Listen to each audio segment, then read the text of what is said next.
Mental attitude makes the difference.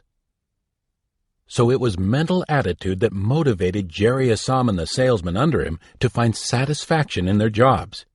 It was a controlled, positive mental attitude which helped the young student earn the reward and satisfaction he sought. Just look about you.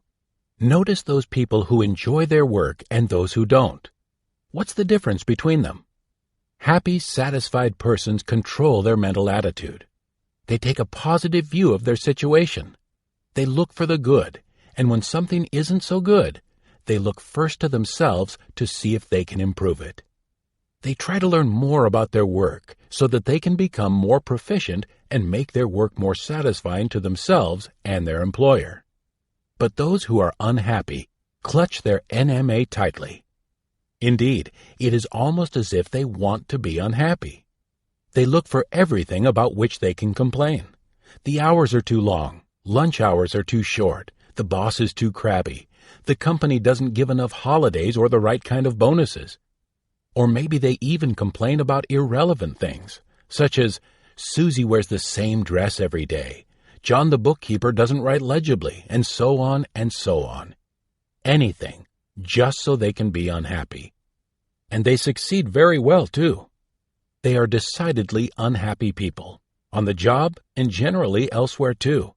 NMA possesses them entirely. And this is true regardless of the type of work involved. If you want to be happy and satisfied, you can be. You will control your mental attitude and reverse your talisman from NMA to PMA. You will look for ways and means to create happiness. If you can bring happiness and enthusiasm into your work situation, you'll be making a contribution that few others could equal. You will make your work fun, and your job satisfaction will be measured in smiles and in productivity, too. A definite goal made her enthusiastic. In one of our classes, we were talking about this principle of bringing enthusiasm into one's job when a young lady in the rear of the classroom raised her hand. She got to her feet and said, "I've come here with my husband. What you say may be all right for a man in business, but it's no good for a housewife. You men have new and interesting challenges every day, but it's not like that with housework. The trouble with housework is, it's just too darn daily." This seemed like a real challenge to us. There are a lot of people who have jobs that are just too darn daily. If we could find some way to help this young lady, perhaps we could help others who thought their work was routine. We asked her what made her housework seem so daily, and it turned out that she had no sooner finished making the beds when they were dirtied again, washing the dishes when they were soiled again, cleaning the floors when they were muddied again. You just get these things done so they can get undone, she said. It does seem frustrating, the instructor agreed. Are there any women who do enjoy housework? Well, yes, I guess there are, she said. What do they find in housework to interest them and keep them enthusiastic? After a moment's thought, the young woman replied, Maybe it's their attitude. They don't seem to think their work is confining. They seem to see something beyond the routine. This was the crux of the problem. One of the secrets of job satisfaction is being able to see beyond the routine. It is knowing that your work is leading somewhere. This is true whether you are a housewife or a file clerk, a gasoline pump operator, or the president of a large corporation. You'll find satisfaction in routine chores only when you see them as stepping stones. Each chore a stone, leading in a direction that you choose. Use the stepstone theory. The answer then for this young housewife was to find some goal which she really wanted to achieve and to find a way to make her routine daily housework lead to the attainment of that goal. She volunteered the information that she had always wanted to take her family on a trip around the world. All right, the instructor said, we'll settle on that. Now set yourself a time limit. When do you want to go? When the baby is 12 years old, she said. That will be 6 years from now. Now let's see. This will take a little doing. You'll need money, for one thing. Your husband will have to be able to take off for a year. You will have to plan an itinerary. You will want to study up on the countries you will be visiting. Do you suppose you can find a way to let bed making, dishwashing, floor scrubbing, and meal planning be stepping stones toward your goal? A few months later, the lady in this story came to see us. It was apparent the minute she walked into the room that here was a woman who had succeeded proudly. It's amazing, she told us, how well this stepping stone idea has worked. I haven't found a single chore that doesn't fit in. I use my cleaning time as a thinking and planning time. Shopping time is a wonderful time to expand our horizons. I deliberately buy foods from other countries, foods that we will be eating on our trip. And I use the meal time as a teaching time. If we are having Chinese egg noodles, I read all I can find about China and its people, and then at dinner, I tell the family all about them. Not one of my duties is dull or uninteresting to me anymore. And I know they never will be again, thanks to the stepstone theory. So no matter how humdrum or tiresome your job may be, if at the end of it you see a goal that you desire, that job can bring satisfaction to you. This is a situation which confronts many persons in all walks of life. One young man may want to be a doctor, but he has to work his way through school. The job he takes will be decided by many factors such as hours, location, rate of pay, and so on. Aptitude will have little to do with it. A very intelligent, ambitious young man may end up behind a soda fountain, washing cars, or digging ditches. Certainly the job offers him no challenge or stimulation. It is merely a means to an end. Yet because he knows he is going where he wants to go, to him, whatever strains the job may impose on him are worth the end result. Sometimes, however, the price to be paid on a given job is too high in relation to the goal which it will purchase. And if such a job should happen to be yours, change your job. For if you are unhappy at your job, the poisons of this dissatisfaction spread into every phase of living. If, however, the job is worth the price but you are still unhappy, develop inspirational dissatisfaction. Dissatisfaction can be positive or negative, good or bad, depending upon the circumstances. Remember, a positive mental attitude is the right mental attitude in a given situation. Develop inspirational dissatisfaction. Charles Becker, former president of Franklin Life Insurance Company, says, "I would urge that you be dissatisfied. Not dissatisfied in the sense of disgruntlement, but dissatisfied in the sense of that divine discontent, which throughout the history of the world has produced all real progress and reform. I hope you will never be satisfied. I hope you will constantly feel the urge to improve and perfect not only yourself, but the world around you." Inspirational dissatisfaction can motivate persons from sinner to saint, failure to success, poverty to riches, defeat to victory, and misery to happiness. What do you do when you make a mistake? When things go wrong? When misunderstandings develop with others? When you meet defeat? When everything seems black? When it appears that there is no way to turn? When it looks as if a satisfactory solution to your problem is impossible? Do you do nothing and allow disaster to overtake you? Do you fold up, become frightened, run away? Or do you develop inspirational dissatisfaction? Do you turn disadvantages into advantages? Do you determine what you want? Do you apply faith, clear thinking, and positive action, knowing that desirable results can and will be achieved? Napoleon Hill says, "Every adversity has the seed of an equivalent benefit."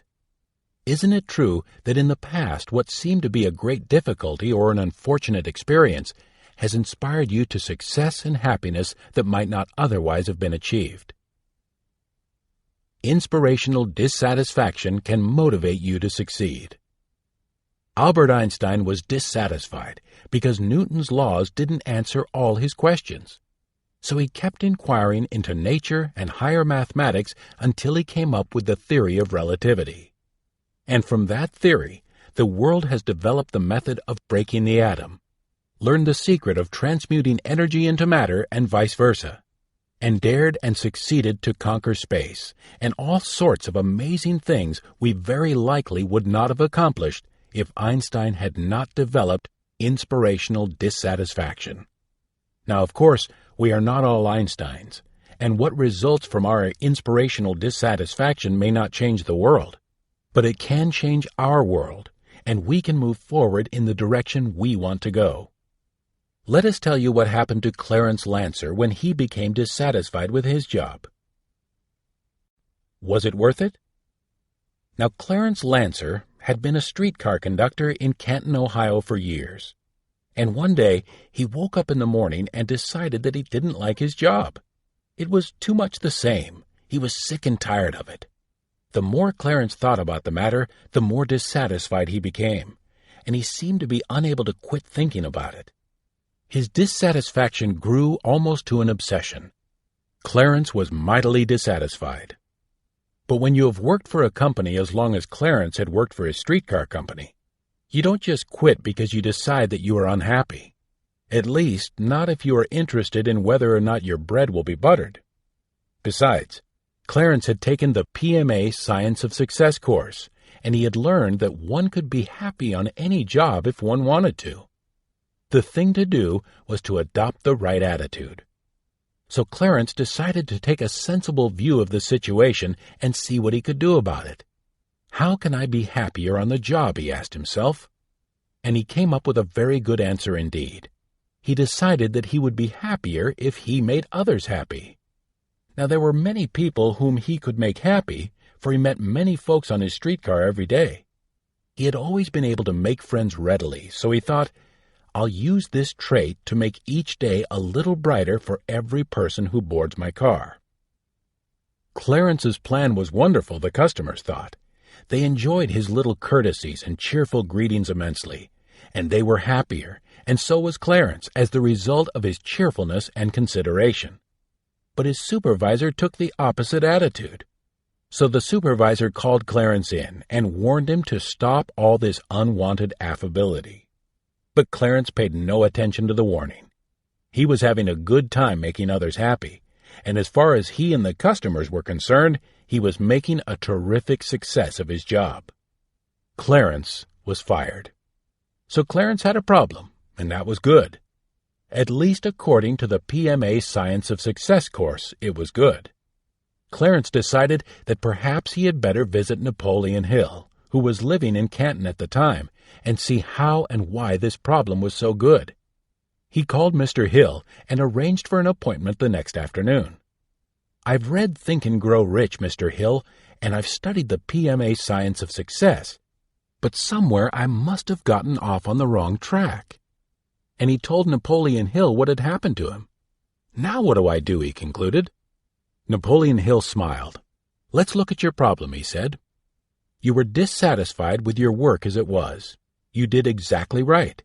You tried to use your best asset, your friendly and affable disposition, to do a better job and get and give more satisfaction on the job. The problem arises from the fact that your superior didn't have the imagination to see the value of what you were doing. But that's wonderful. Why? Because now you are in a position to use your fine personality for even greater goals. And Napoleon Hill showed Clarence Lancer that he could use his fine abilities and friendly disposition to much better advantage as a salesman than as a streetcar conductor. So Clarence applied for and got a job as an agent for the New York Life Insurance Company. The first prospect Clarence called on was the president of the streetcar company. Clarence turned his personality loose on this gentleman and came out of the office with an application for a $100,000 policy. The last time Hill saw Lancer, he had become one of New York Life's biggest producers. Are you a square peg in a round hole? The characteristics, abilities, and capacities that make you happy and successful in one environment may create an opposite reaction in another. You have a tendency to do well what you want to do. You are called a square peg in a round hole when you work or engage in activities that do not come naturally and that are inwardly repellent. In such an unhappy situation, you can change your position and place yourself in an environment that is pleasing to you. It may not be feasible to change your position. You can then make adjustments in your environment to coincide with your characteristics, abilities, and capacities so that you will be happy. When you do this, you square the hole. This solution will help change your attitude from negative to positive. If you develop and maintain a burning desire to do so, you can even neutralize and change your tendencies and habits by establishing new ones. You can round the peg if you are sufficiently motivated. But before you achieve success in changing your tendencies and habits, be prepared to face mental and moral conflicts. You can win if you are willing to pay the price. You may find it difficult to pay each necessary installment, particularly the first few. But when you have paid in full, the newly established traits will predominate. The old tendencies and habits will become dormant. You will be happy because you will be doing what now comes naturally. To guarantee success, it is desirable that you try zealously to maintain physical, mental, and moral health during the period of such an internal struggle. In the next chapter, Your Magnificent Obsession, you will see how to neutralize your mental conflicts. Pilot number 14. Thoughts to steer by. 1. Satisfaction is a mental attitude. 2. Your own mental attitude is the one thing you possess over which you alone have complete control. 3. Memorize. I feel healthy. I feel happy. I feel terrific. 4. When you set a goal, aim higher. 5. Know the rules and understand how to apply them. 6. Set your target and keep trying until you hit it. 7. See beyond the routine. Use the stepstone theory. 8. Develop inspirational dissatisfaction. 9. What do you do if you are a square peg in a round hole? Defeat may be a stepping stone or a stumbling block, depending on whether your attitude is positive or negative. Chapter 15. Your Magnificent Obsession. With the idea that we are about to give you, you can have riches far beyond your fondest hope. This idea will bring you a wealth of happiness, for your personality will expand, and you will receive affection and love, both of a quality and a quantity you have never before dreamed possible. This principle was expressed dramatically on many occasions by the author Lloyd C. Douglas. When Douglas retired from the ministry, he moved into a more extended form of inspirational teaching, the writing of novels. His ministry had reached hundreds. His books reached thousands. His movies, millions. And to each he preached the same basic message. But it was never so clearly expressed as in the novel The Magnificent Obsession. The principle is so obvious here that those who need it most may not see it at all. It is simply this: develop an obsession, a magnificent obsession, to help others. Share yourself without expecting a reward, payment, or commendation. And above all else, keep your good turn a secret. And if you do this, you will set in motion the powers of a universal law. For try as you will to avoid payment for your good deed, blessings and rewards will be showered upon you. No matter who you are, you can have a magnificent obsession. Every living person can help others by sharing a part of himself. You don't have to be rich or powerful to develop a magnificent obsession. Regardless of who you are or what you have been, you can create inside yourself a burning desire to be helpful to others. Take, for example, the sinner with a magnificent obsession. You'll never know his name. That's a secret. When he was asked to help the Boys Clubs of America, an organization the sole purpose of which is the building of character in children, with a small donation, he refused. In fact, He was more than rude to the man who had called to interview him on this occasion. "Get out," he said. "I'm sick and tired of people asking me for money." As the representative was walking toward the door to leave, he stopped, turned around, and looked kindly at the man sitting behind his desk. "You may not wish to share with the needy, but I do. I'll share with you a part of what I have, a prayer.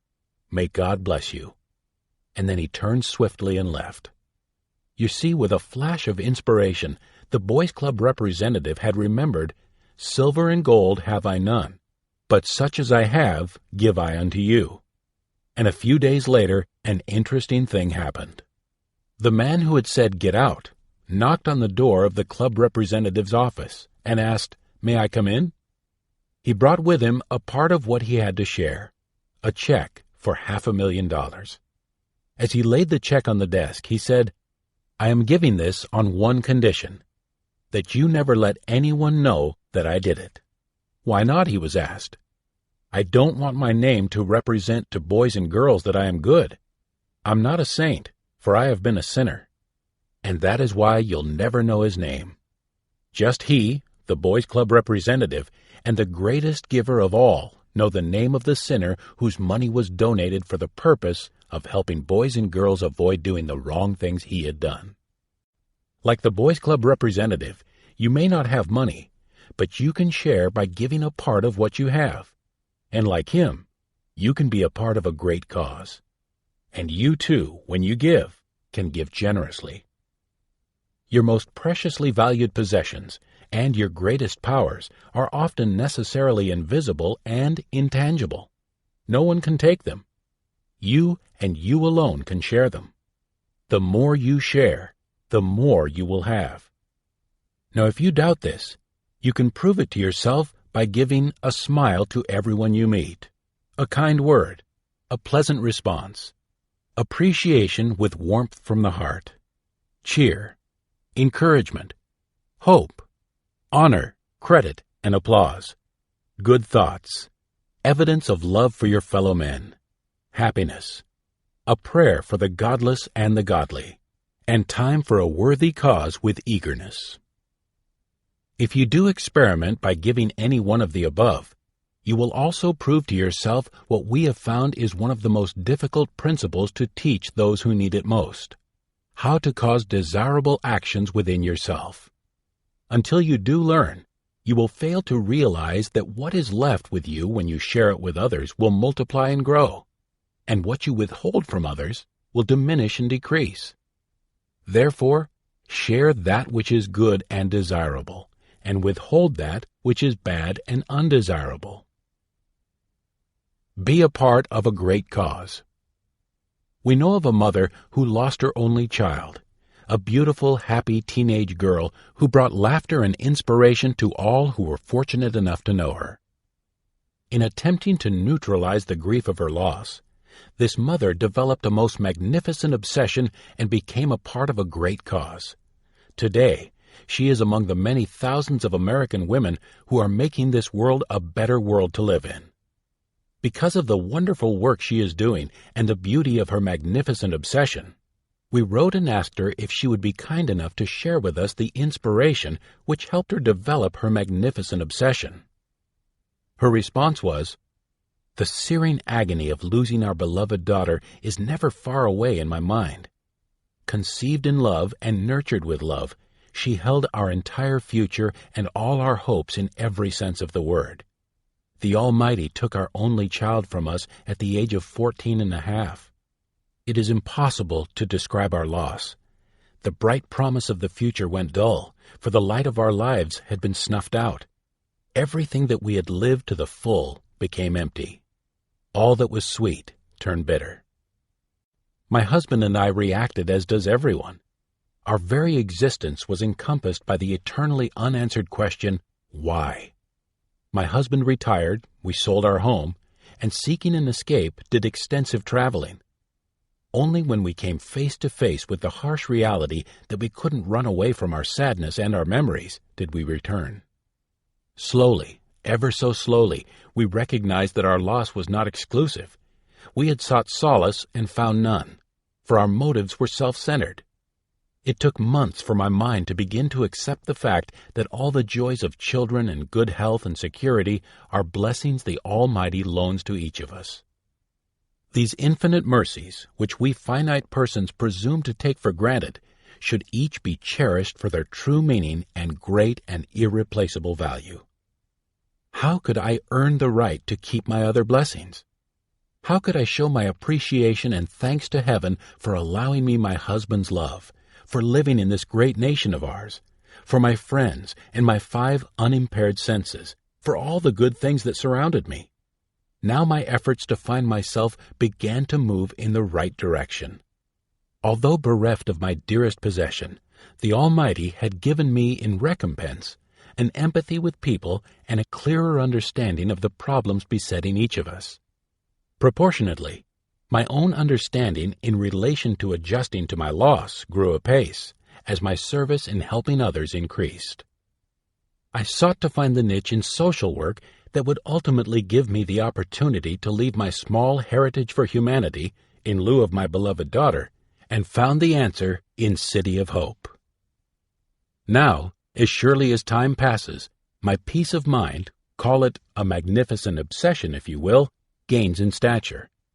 It is my earnest wish that all who suffer loss of a loved one can find comfort and serenity in service to others. Today, the City of Hope, National Medical and Research Center, renders entirely free patient care. Its services are dispensed on the highest humanitarian level in the belief that man is his brother's keeper. This wonderful mother found peace of mind in a truly magnificent obsession. The entire nation, in fact the entire world, can be affected by the magnificent obsession of just one man who wants to share a part of what he has. Orison Swett Marden was a man who shared a part of what he had and developed a magnificent obsession that changed the attitude of people from negative to positive. The seeds of thought in a book grew into a magnificent obsession. At the age of 7, Orison Swett Marden became an orphan. He was bound out for his room and board. At an early age, he read Self-Help by the Scottish author Samuel Smiles, who, like Marden, had become an orphan as a young boy and had found the secrets of true success.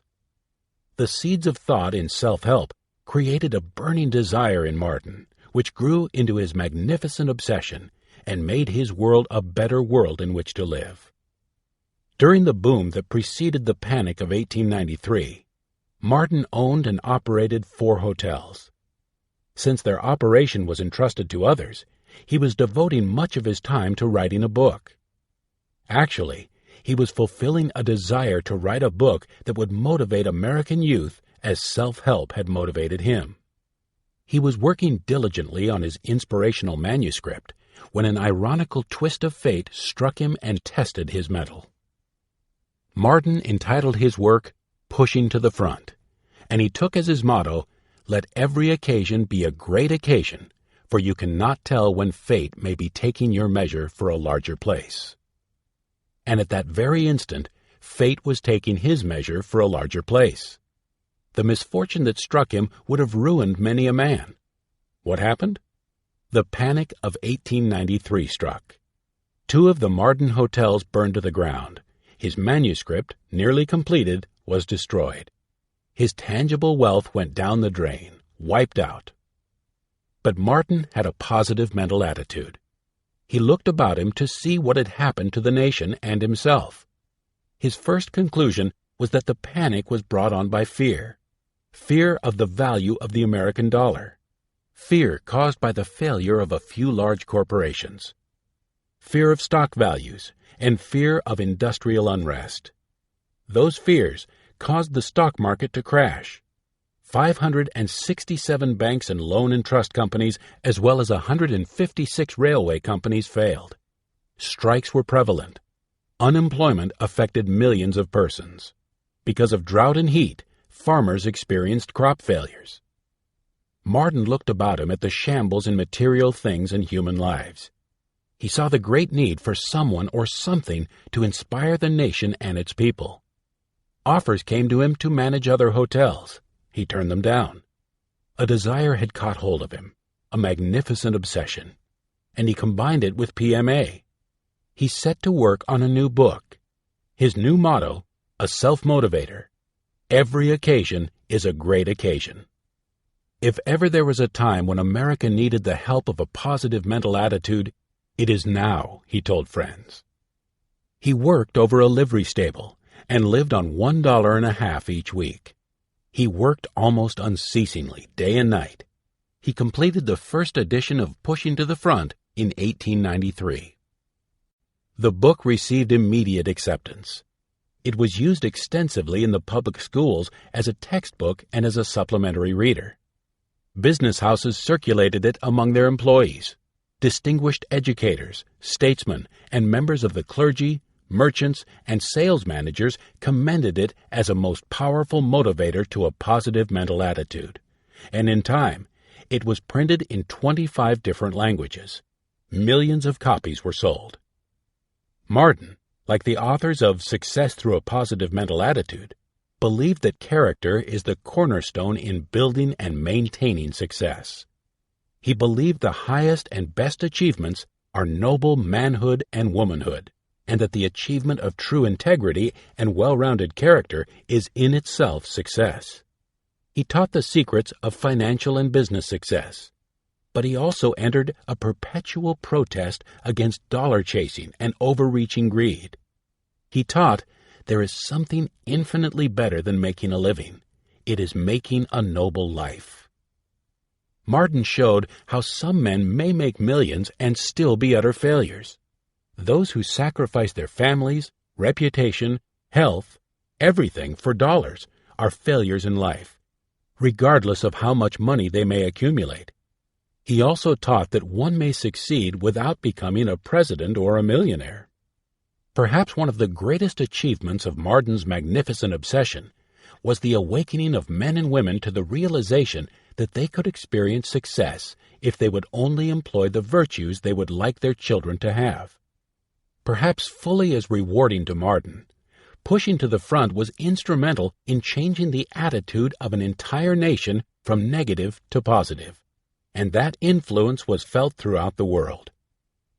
Martin demonstrated that a burning desire can generate the drive to action that is imperative for great achievement. As you have seen, it took courage and sacrifice for Orison Swett Martin to bring his magnificent obsession into reality. A magnificent obsession does take courage. You may need to stand alone in combating and repelling the ridicule and ignorance of the experts. Like great discoverers, creators, inventors, philosophers, and geniuses, you may be termed crazy, nuts, or a crackpot. The experts may say what you are trying to do can't be done. With time, your burning desire and constant effort will bring your magnificent obsession into reality. When they say it can't be done, find a way to do it. A magnificent obsession will conquer in spite of the obstacles that stand in its way. Many years ago, a student at the University of Chicago and his friends went to hear a lecture by Sir Arthur Conan Doyle on spiritualism. They went for a lark. They meant to scoff. One of these students, J.B. Rhine, was impressed by the seriousness of the speaker. He began to listen. Certain ideas impressed him. He couldn't dismiss them from his mind. Sir Arthur Conan Doyle referred to men of great repute who were searching into the realm of psychic phenomena. J.B. Rhine decided to investigate and to engage in some research. In referring to the incident some time ago, Dr. Rhine, director of the Parapsychology Laboratory at Duke University in North Carolina, said, "There were things said there that I should have known as a college student. During and after the lecture, I began to recognize some of them. My education had omitted many of the things that were important, such as ways of seeking the unknown. I began to see some of the faults of the educational system of the day." He became interested in the freedom of all to secure new knowledge. He began to resent a system whereby seeking the truth in any form or on any issue became a taboo. He began to develop a burning desire to learn the truth scientifically regarding man's psychic powers. His burning desire, turned into a magnificent obsession. Rhine had planned to devote his life to college teaching. He was warned that he would lose his reputation and that his earning power as a teacher would be impaired. His friends and college professors ridiculed him and endeavored to discourage him. Some began to shun him. "I must find out for myself," he told a scientist friend. The friend responded, "When you do find out, keep it to yourself. No one is going to believe." He did keep his discoveries to himself until he was able to develop confirmed scientific proof. Today he is honored and respected throughout the world. Over the past 45 years, his battles have been figuratively knuckle-fighting every inch of the ground in combating taboos, ignorance, antagonism, and ridicule. One of the greatest obstacles with which Dr. Rhine has been constantly plagued over the years has been the lack of the necessary money for expanding his research. At one time, for example, his only EEG machine was assembled from the remains of one found in a junk pile. It had been discarded by a hospital. Have you ever thought that you can develop a magnificent obsession by becoming a part of a great cause and by sharing a part of what you have?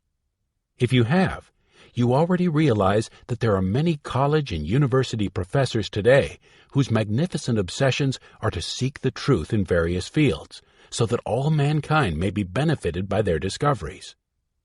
Because such persons spend all their time in searching for these truths, they are almost always handicapped by the lack of money to buy necessary equipment, provide for their own livelihood, and the livings of others engaged in working on the project, etc. You can become a part of such a cause and thus fulfill a magnificent obsession of your own. You can find such a dedicated person in almost any college or university. Money and a magnificent obsession. You might ask, how can we mention money in the same breath with a magnificent obsession? If you did, we would respond, isn't money good? Is money good? Is money good? Many negative-minded persons say money is the root of all evil. But the Bible says love of money is the root of all evil.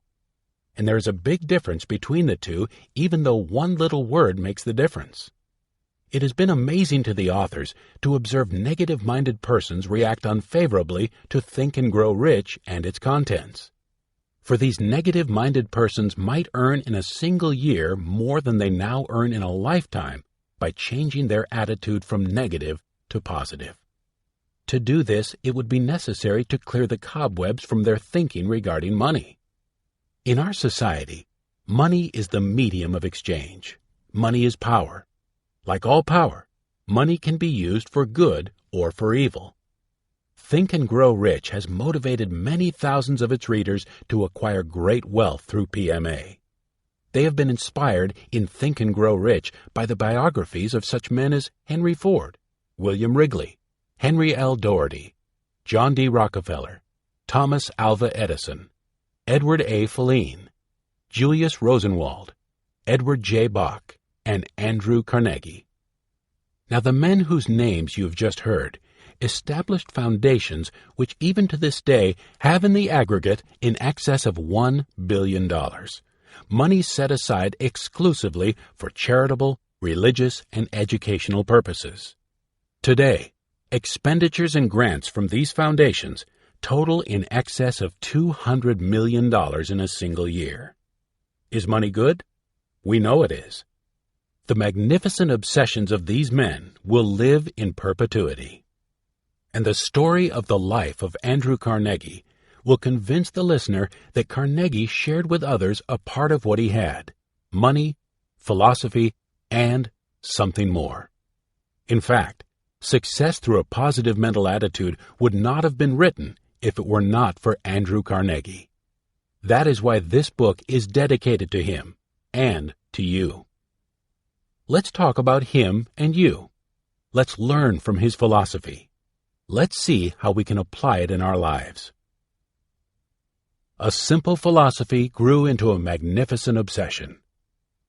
A poor Scottish immigrant boy became the richest man in America. His inspiring story and motivating philosophy are found in the autobiography of Andrew Carnegie. As a boy and throughout his life, Carnegie was motivated by a simple fundamental philosophy: anything in life worth having is worth working for. This simple philosophy grew into a magnificent obsession, and before he died at the age of 83, Carnegie had worked diligently for many years to share his great wealth intelligently with those then living and with future generations. While he lived, Carnegie was successful in giving approximately $500 million through direct grants, foundations, and trusts. His contribution of millions of dollars for the establishment of libraries is a well-known example of the application of his standard. Anything in life worth having is worth working for. And the books in these libraries have been and will continue to be of benefit only to those persons who work to get the knowledge, understanding, and wisdom they contain by reading and studying them. In the year 1900, Napoleon Hill, at the age of 18, while working his way through college as a reporter for a magazine, interviewed the great steelmaker, philosopher, and philanthropist. The first interview lasted 3 hours, and then the great man invited the youngster to his home. For 3 days, Carnegie indoctrinated Napoleon Hill with his philosophy, and he finally inspired the young reporter to devote at least 20 years of his life to study, research, and find the simple underlying principles of success. Andrew Carnegie told Napoleon Hill that his greatest wealth consisted not in money, but in what he termed the philosophy of American achievement. He commissioned Napoleon Hill as his agent to share it with the world. And in this book, he is sharing it with you. While he lived, Andrew Carnegie helped Napoleon Hill by giving him letters of introduction to the great men and women of his day. He advised him. He shared his thoughts with him. He helped him in every way with but one exception: money. For he said, anything in life worth having is worth working for.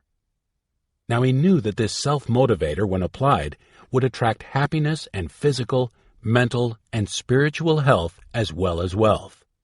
Everyone can learn and apply Andrew Carnegie's principles. It is customary for a man to share a part of his tangible wealth with his loved ones as he goes through life, or he may do so in his will. This world would be a better world to live in if each person would leave as an inheritance to posterity the philosophy and know-how that brought him happiness, physical, mental, and spiritual health, and wealth, as did Andrew Carnegie. The writings of Napoleon Hill make available to you the principles whereby Carnegie acquired his great wealth. They are just as applicable to you as they were to him. Another wealthy man who had a magnificent obsession and shared a part of what he had was Michael L. Benedum. His close friend, United States Senator Jennings Randolph, told us Benedum started on a salary of $25 a week and became one of the richest men in America. He was worth over $100 million, and yet the turning point in his career followed a very, very minor incident. As a young man of 25, Benedum courteously gave his seat on a train to an elderly stranger. To Benedum, it was the obvious thing to do, and the elderly stranger turned out to be John Worthington, General Superintendent of the South Penn Oil Company. In the conversation that followed, Worthington offered Mike Benedum a job. Benedum accepted and eventually became the discoverer of more oil than any other single individual who ever lived. Some people say you can judge a man by the philosophy by which he lives. Mike Benedum's philosophy about money went something like this: I'm just a trustee for it, and will be held accountable for the good I can accomplish with it, both in the community as a whole and in behalf of opportunities for people coming up, even as I was given an opportunity back when. Like so many others with a magnificent obsession, Benedum lived to a ripe old age. On his 85th birthday, he said, I have been asked how I keep going at my age. My formula is to keep busy so that the years go by unnoticed, to despise nothing except selfishness, meanness, and corruption. To fear nothing except cowardice, disloyalty, and indifference. To covet nothing that is my neighbor's, except his kindness of heart and his gentleness of spirit. To think many, many times of my friends, and, if possible, seldom of my enemies. As I see it, age is not a question of years, it is a state of mind. You are as young as your faith, and today I think I have more faith in my fellow man, in my country, and in my God than I have ever had. You live longer with a magnificent obsession. Of course, it's the old story. The man who has something to live for lives longer. We realized this when we became well acquainted with men like the Honorable Herbert Hoover and General Robert E. Wood, who were doing so much for American youth when they shared their time and money with the Boys' Clubs of America. And they were long-lived because of their magnificent obsessions. They devoted their thinking and time to projects that benefited others, and because their lives were the good lives of men with magnificent obsessions, they experienced the pleasure and therapeutic value of the esteem and love of their fellow men. Of course, you may not have the material wealth of an Andrew Carnegie or a Michael L. Benedum, but that does not deprive you of building your own magnificent obsession. At least it didn't Irving Rudolph. They're all in jail, but my brother and me. Irving devoted his life to helping boys in blighted neighborhoods. This work was in gratitude for having been saved by a new boys' club in the rough neighborhood in which he was raised. How did Irving Rudolph get started in boys' club work?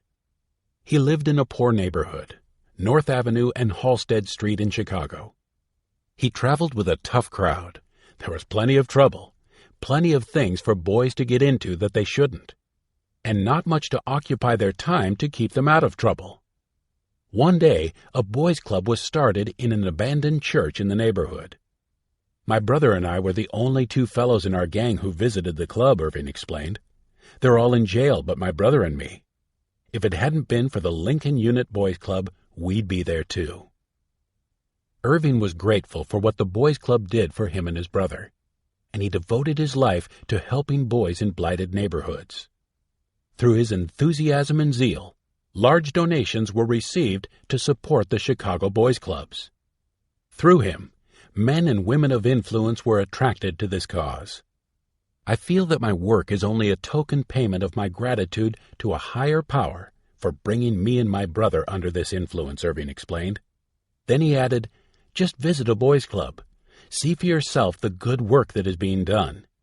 You will then feel a part of what I feel for the kids who have the need I had. Now there are thousands of men and women who are fulfilling their magnificent obsessions in sacrificing time and money to help the Boys' Clubs of America. Your life has benefited from their magnificent obsessions if you do your best to try to never violate your honor by lying or cheating and always try to fulfill the responsibility with which you are entrusted. If you keep clean in thought and body. If you exemplify clean habits, clean speech, clean sport. If you associate with a clean crowd.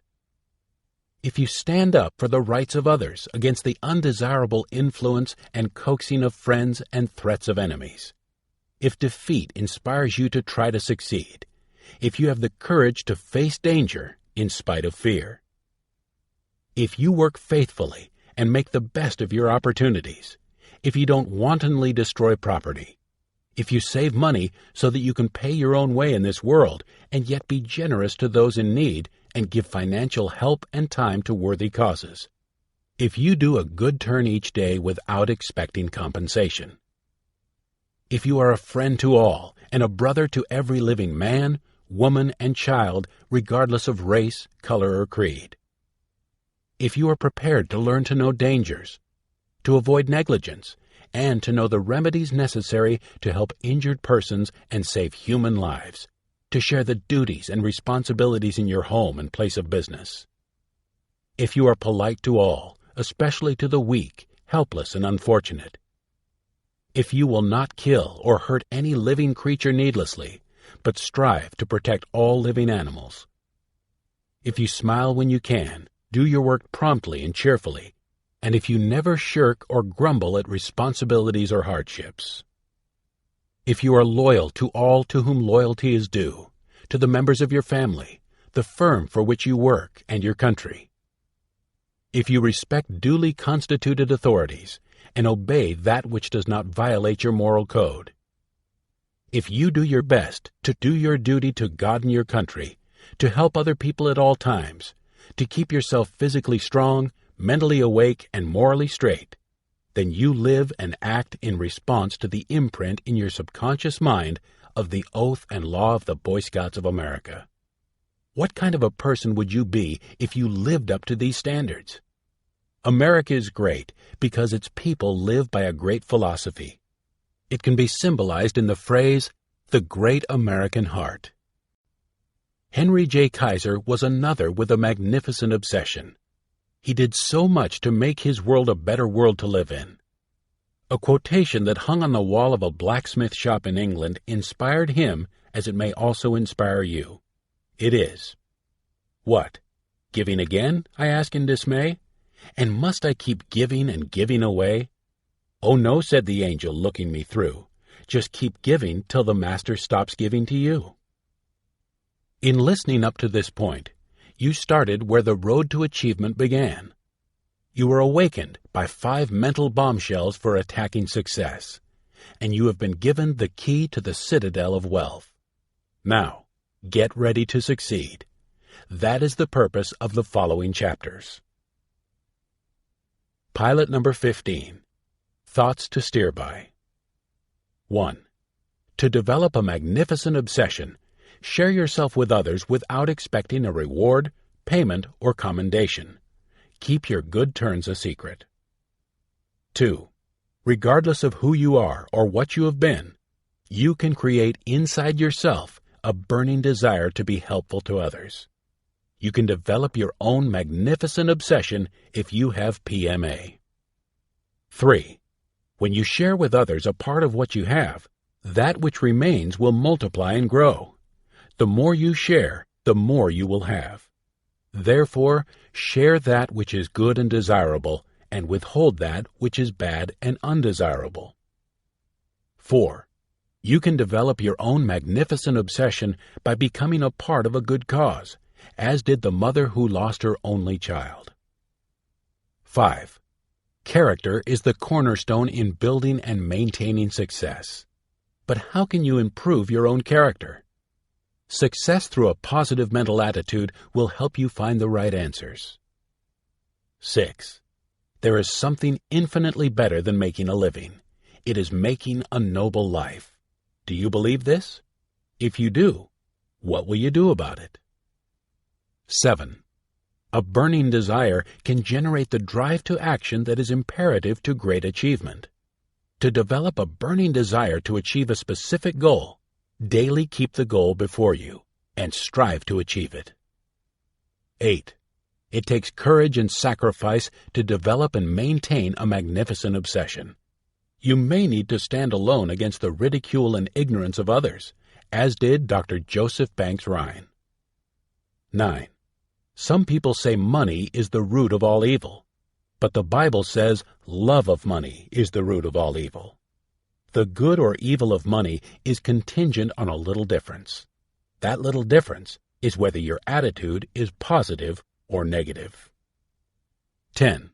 Men like Andrew Carnegie, Henry Ford, and Michael Benedum use the power of their money to establish charitable, educational, and religious foundations.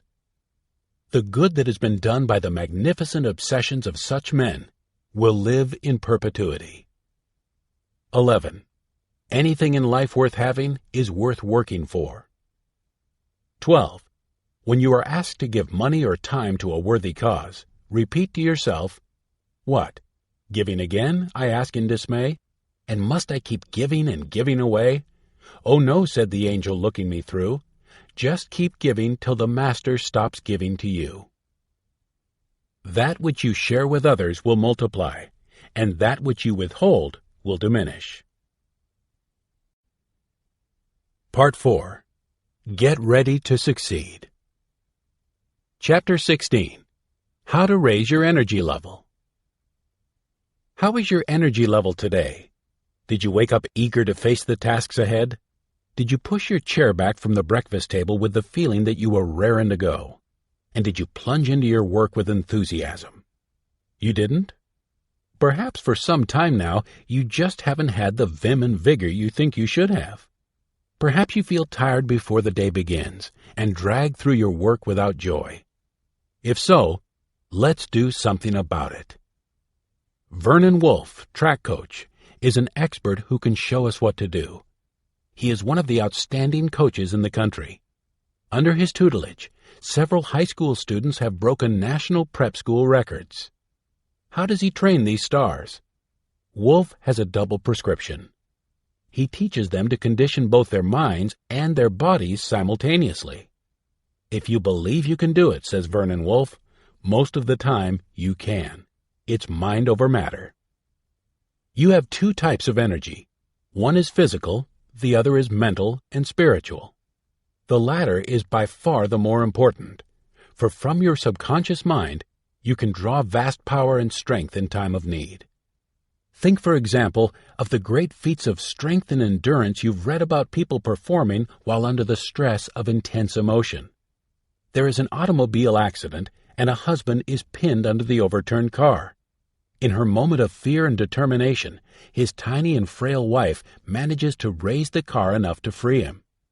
Or the insane person, his mind dominated by his subconscious running wild, can break, lift, bend, and smash with a force he never could hope for during periods of normality. In a series of articles for Sports Illustrated, Dr. Roger Bannister told how he first broke the 4-minute mile on May 6, 1954, by training both his mind and his muscles to accomplish this long-sought dream of the athletic world. For months, he conditioned his subconscious into the belief that the record, which some people claimed was unattainable, could be achieved. Others thought of the 4-minute mark as a barrier. Bannister thought of it as a gateway, which if he once passed through, would open the way to many new records for himself and other milers. And of course, he was right. Roger Bannister led the way. In a period of little more than 4 years after he first set a 4-minute mile, the feat was performed 46 times by himself and other runners. And in one race at Dublin, Ireland, on August 6, 1958, 5 runners ran the mile in less than 4 minutes. The man who taught Roger Bannister the secret was Dr. Thomas Kirk Curitin, director of the Physical Fitness Laboratory at the University of Illinois. Dr. Curitin has developed revolutionary ideas concerning the body's energy level. They apply, he says, to both athletes and non-athletes. They can make a runner run faster and the average man live longer. There is no reason why, Dr. Curitin says, any man can't be as fit at 50 as he was at 20, providing he knows how to train his body. Dr. Curitin's system is based on 2 principles. 1. Train the whole body. 2. Push yourself to the limit of endurance, extending the limit of each workout. The art of record breaking, he says, is the ability to take more out of yourself than you've got. You punish yourself more and more and rest between spells. Dr. Curitin became acquainted with Roger Bannister while running physical fitness tests on European athletic stars. He noticed that Bannister's body was wonderfully developed in some ways. For example, his heart was 25% larger than normal in relation to his body size. But in other ways, Bannister wasn't as well developed as the average man. Bannister took Curitin's advice to develop his whole body. He learned to condition his mind by taking up mountain climbing. This taught him how to overcome obstacles. Equally important, he learned to break big goals down into little ones. Roger Bannister reasoned that a man ran a single quarter mile faster than he ran the 4 quarters of a full mile. So he trained himself to think of the 4 quarters in the mile separately. In his training, he would dash a quarter mile, then jog a lap around the track to rest. Then he would dash another quarter mile. Each time, he aimed to run the quarter in 58 seconds or less. 58 times 4 equals 232 seconds, or 3 minutes and 52 seconds. He ran to the point of collapse, then he would rest. Each time, the point of collapse was pushed back a little. When he finally ran his great race, it was in 3 minutes 59.6 seconds. Dr. Curitin taught Roger Bannister that the more the body endures, the more it will endure. Beliefs about overtraining and staleness, he says, are myths. But he emphasizes that rest is as important as exercise and activity. The body needs to rebuild in even larger quantities what has been torn down in exercise. That's how strength, vitality, energy are developed. The body and mind both recharge themselves during periods of rest and relaxation. If you don't give them a chance to do so, severe damage and even death can result. Is it time to recharge your battery? There's no glory in being the richest man in the graveyard. You don't want to be the best scientist, doctor, executive, salesman, or employee lying prematurely under the most ornate headstone. A loved mother, wife, father, son, or daughter can bring happiness. Why then bring grief instead? Why be confined to a mental sanitarium or lie embalmed 6 feet under a blanket of beautiful green grass, simply because a needless drain damaged a battery that wasn't recharged? The small child doesn't know when he is excessively tired, but he surely shows it in his behavior and actions. The adolescent may realize he is over-fatigued, but refuse to admit it, even to himself. Then sexual, family, scholastic, and social problems may seem unsolvable and unbearable. They may motivate him to temporary or permanent destructive acts that injure himself and others. When your energy level is low, your health and your desirable characteristics may be subdued by the negative. You, like a storage battery, are dead when your energy level is 0. What is the solution? Recharge your battery. How? Relax, play, rest, and sleep. How to tell when your battery needs recharging. Here is a checklist to help you determine your present energy level. You can use it whenever you feel that your energy level is slipping. If you are a well-balanced person, your battery may need recharging when you act and feel unduly sleepy or tired, tactless, unfriendly, suspicious, querulous, insulting, hostile, irritable, sarcastic, mean, nervous, excitable, hysterical, worrisome, fearful, jealous, rash, ruthless, excessively selfish, excessively emotional, depressed, or frustrated. PMA demands a good energy level, and vice versa. When you are fatigued, your usually positive, desirable feelings, emotions, thoughts, and actions have a tendency to turn negative. When you are rested and in good health, the direction is changed back to positive. Fatigue often brings out the worst within you. When your battery is charged and your energy and activity level is up to standard, you are at your best. That is when you think and act with PMA. If your feeling actions indicate better qualities are being subdued by those which are undesirable and negative, it's time to recharge your battery. Yes, to maintain your level of both physical and mental energy, you need to exercise both your body and mind. But there is a third factor. Your body and mind both need to be fed properly. You help to maintain your physical body by taking in quantities of wholesome, nutritious foods. You maintain your mental and spiritual vigor by absorbing mental and spiritual vitamins from inspirational and religious books.